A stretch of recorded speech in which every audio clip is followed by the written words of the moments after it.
আমাদের পায়ের কাছেই তো ট্রাভার্স স্টেশন ছিল, অথচ আমরা তা দেখিনি। কেন? আমরা অন্ধ হয়ে গিয়েছিলাম কিনা, অথবা আমাদের চোখ অন্য কিছু দেখতে চেয়েছিল কিনা সেটাও বলে দেয়নি কেউ। বলে দেবেই বাকে। ওই ধান ক্ষেতের ভেতরে হৃদয়ের মতো হারানো যে ডোবা, তার বুকে একজোড়া রক্তপদ্ম। তুমি ইউরেকা উল্লাসে লাফিয়ে উঠেছিলে। শীতের কামড় আর সহকর্মীদের দৃষ্টি কোনটি যে তীব্রতর সে হিসেবে না গিয়ে আমি আমার নিজের দিকে চোখ মেলতে দেখি পাকা ধানের কাঁচা শিশিরে পা ভিজিয়ে অন্তরঙ্গতার মাঝ ট্রাভার্সে দাঁড়িয়ে আছো তুমি। তোমার উত্তাল অধরে লাল পদ্মের রাঙা একটি পাপড়ি। ভ্রমর না থাকায় আমিও বিমুগ্ধ উচ্চারণে বলেছিলাম, তাই তো? হাফিজ কি ভেবেছিল কিছু, অথবা রেহানা? এবং লতিফের বাউল হয়ে ওঠা সেই মধুর ইঙ্গিতের অভিব্যক্তি ছিল কিনা সে দৃশ্যে হাওয়া লেগে আজও আমাকে দোলায়। আমার হাতে স্পেড ছিল, তোমার হাতে খুঁটি।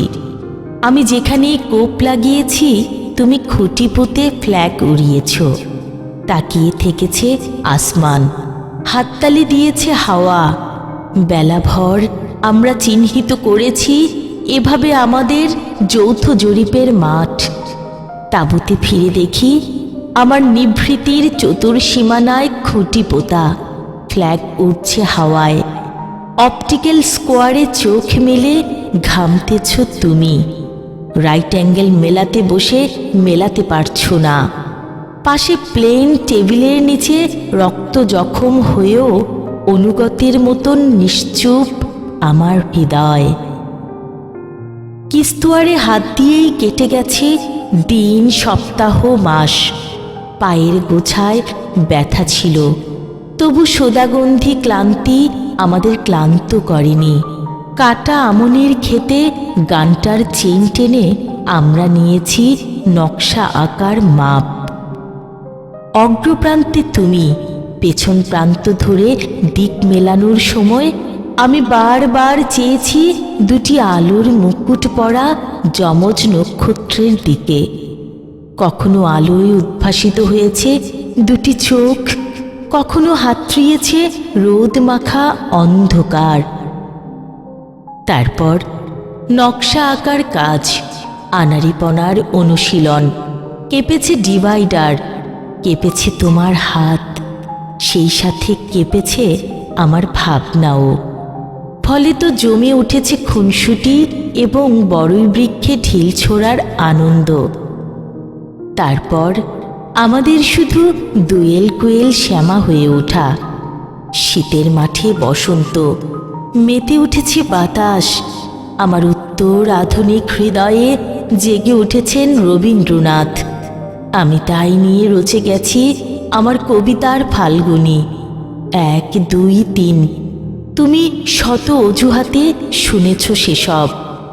যারা পরতাল দিয়েছে, রফিক, সাইমা, মানু, হায়, তারা খুঁজেও দেখেনি আমাদের প্রাণের কাটান, হৃদয়ের অফসেট। খানাপুরিতে নেমে আমরা শিখেছি কি করে রচিতে হয় নতুন খতিয়ান, কোথায় লিখতে হবে মালিকের নাম, জমির শ্রেণী, নতুন বা পুরাতন দাগ নম্বর, এমনকি ছুট দাগও। কিন্তু এই খেলনা খতিয়ান নিয়ে আমরা কি করব? ফলে বুঝারও তো কালে ফুরিয়ে এসেছে দিন। ইসরাফিলের সিঙ্গার সুরে বেজেছে বিদায়ী ঘণ্টা।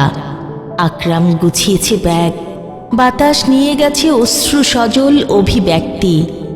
রূপকথার বাতাসে দুলে এখানেই নটে গাছটি মুড়ে যেতে পারত। নকশা, জমি, রক্তপদ্ম, খোলা মাঠের হাওয়া, কোনোটাই আমাদের হয়নি।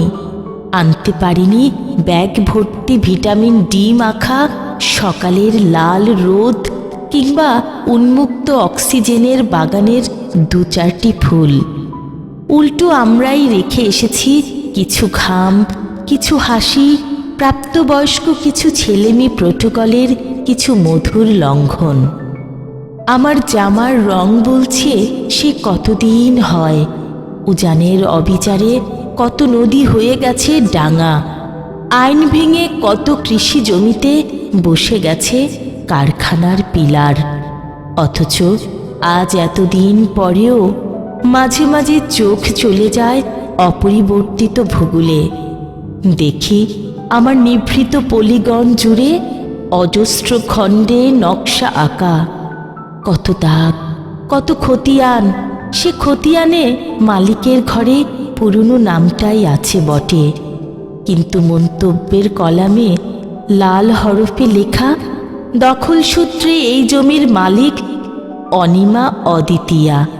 হায় রে মালিকানা, হায় দখল, হায় রে মালিকানা, হায় দখল, হায় রে মালিকানা, হায় দখল।